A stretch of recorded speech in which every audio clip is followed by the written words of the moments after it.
Hi guys, welcome to my channel. Today I'm going to show you how to make this delicious okra sauce for your yam. This is a very old recipe.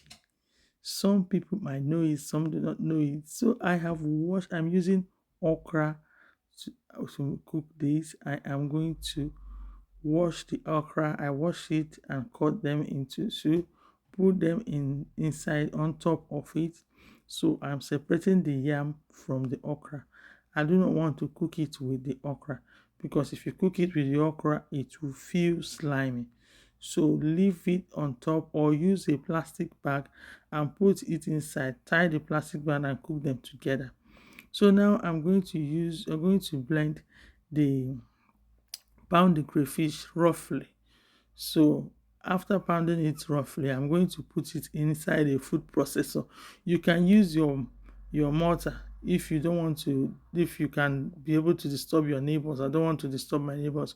So I added the ogiri that I'm going to use it for this recipe inside because it's blocked. So I'm going to now blend it roughly and then check the back for the okra and it's ready. You don't want to overcook this, so you have to cook it but not really, don't overcook it.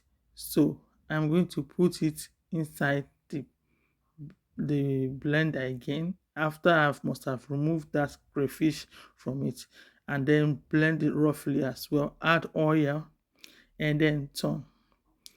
This you can eat it this way, but I am going to add it more things like these delicious Ugba. Then I'm going to turn them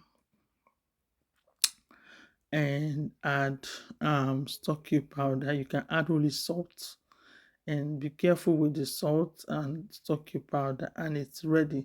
Look at how it looks like.